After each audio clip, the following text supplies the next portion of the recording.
السلام عليكم ورحمة الله وبركاته. أمس تحدثنا عن فلك سيدنا نوح عليه السلام والحيوانات وماذا سيحدث لها بعد مرور 3 أيام. طبعا قلنا بتموت. اليوم سنتحدث عن فيزيائية الطوفان. أبني حوض من الأسمنت دائري الشكل وركب مواسير في قاعدة الحوض وادخل سفينة خشبية وضخ مياه عبر المواسير حتى ترتفع السفينة إلى أعلى، ولا تنسى أن تعمل فتحة جانبية. خلاص الحوض امتلأ. نعم، السفينة تحركت كما قال عنها ربنا سبحانه وتعالى: بسم الله مجراها ومرساها. طبعا لا، ماذا حدث فيزيائيا؟ تعادل كتلة المياه واستواء سطحها. ماذا سنفعل إذن؟ نفتح فتحة جانبية لكي نحدث فراغا. هل تحرك الفلك؟ نعم، تحرك الفلك نحو الفراغ.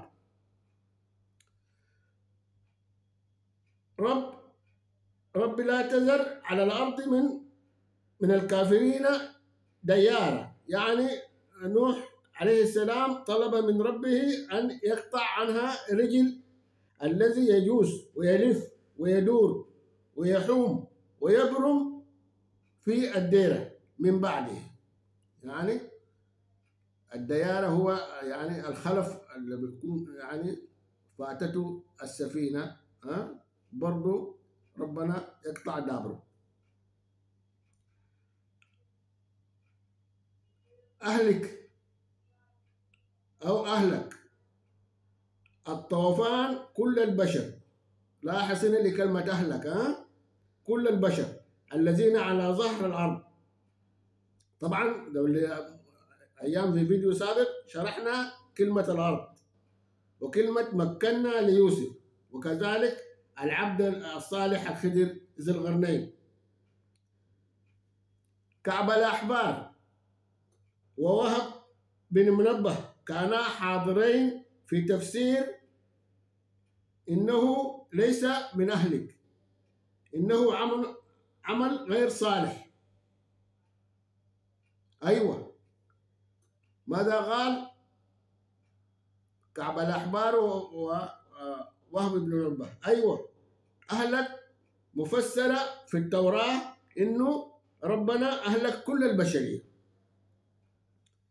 ملحوظة: أهلك من القرآن المتشابه والمثاني وردت 5 مرات في القرآن، 3 مرات تعني الأهل والعشيرة، و2 مرة تعني الهلاك. أسقف اسمه جيمس أوشر قال: أبونا آدم هبط إلى الأرض سنة 4004 قبل الميلاد، وقال الطوفان سنة 2348، ونضيف لها 2000 بعد الميلاد من سيدنا عيسى لحد الآن، تطلع 4348 سنة. ال 4348 سنة غير كافية لتغيير اللون، ألوان البشر، أو تغيير في الملامح، أو تغيير في اللغة.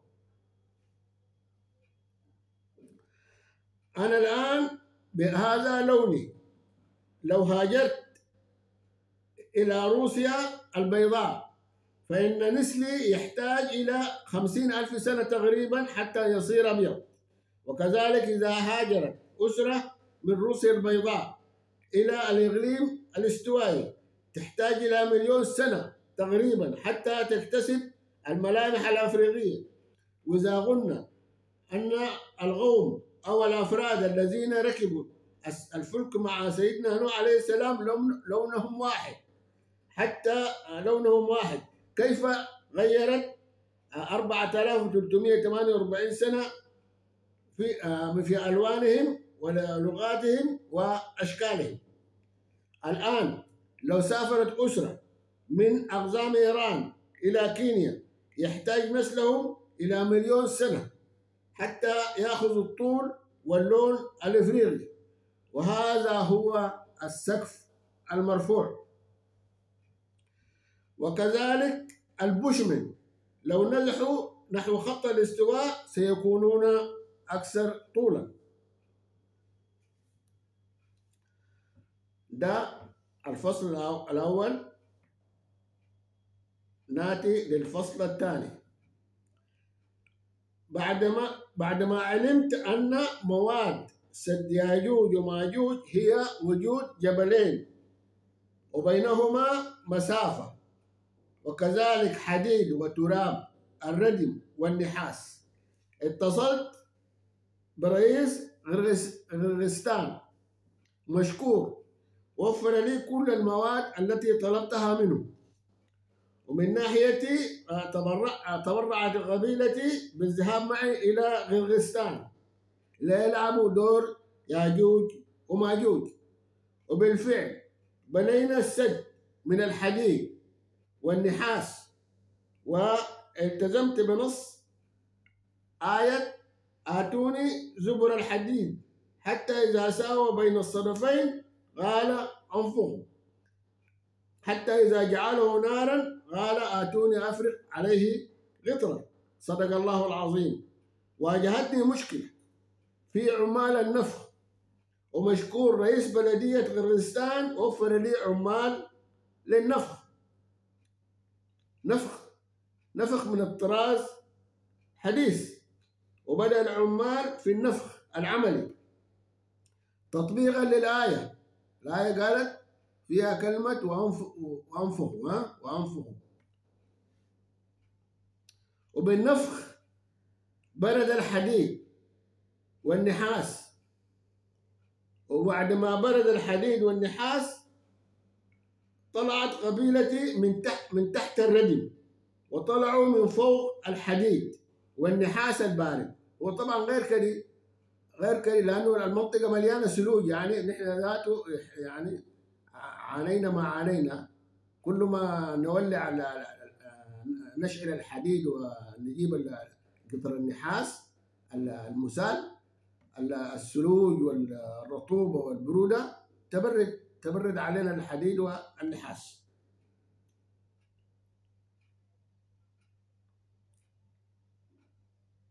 وبعد ما برد الحديد والنحاس طلعت قبيلتي من تحت الردم، وطلعوا من فوق الحديد والنحاس البارد. كان أهلي كانوا مليانين غبار، والخيبة طلعوا بنفس العدد الذي دخلوا به، لأني قرأت في السيرة أو في التفاسير أن الشخص الواحد يلد 1000 طفل. طبعا أنا طمعت طمع يعني شديد يعني. ها طيب، المهم يعني طلعوا من فوق الحديد بعد ما برد والنحاس، وقالوا إلا نرجع للسودان، نحن لا نستحمل البرد، لا يستحملوا الصقيع والبرد.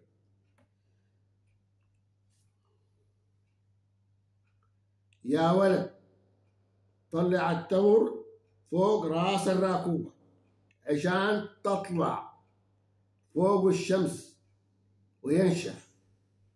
ما أروعهم أجدادنا السودانيين.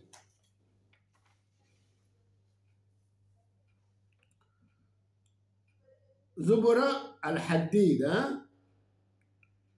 أرجعوا للآية وانظروا إلى حرف الدال الأخير من كلمة الحديد، هل عليها فتحة أم كسر؟ طيب،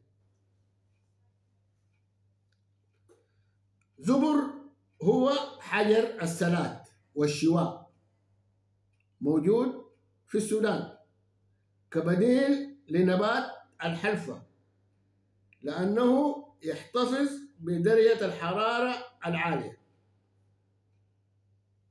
يعني الحكاية يعني ممكن نعمله كان بحلفة، لكن الحلفة ممكن بس ينتهي يصير فحم في ظرف 7 يوم، لكن الزبر يحتفظ بدرجة الحرارة العالية لأيام ممكن لسنوات.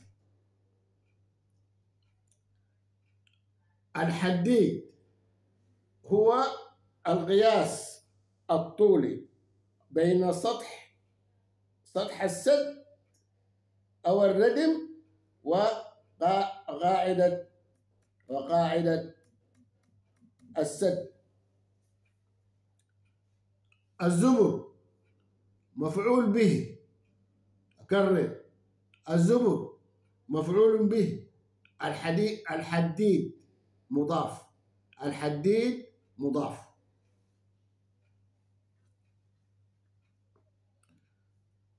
وسورة الأنبياء والكهف من التلادي نزلنا في السنة الخامسة بعد نزول الوحي، تزامن عجيب، وأصبحت الصورة واضحة للنبي صلى الله عليه وسلم. يعني سورة الأنبياء فيها ياجوج وماجوج من كل حدب ينسلون، وسورة الكهف كذلك فيها ياجوج وماجوج. والسورتين نزلا في السنة الخامسة بعد نزول الوحي. يعني كانت الصورة واضحة، كانت الصورة واضحة للنبي صلى الله عليه وسلم. والسلام عليكم ورحمة الله تعالى وبركاته.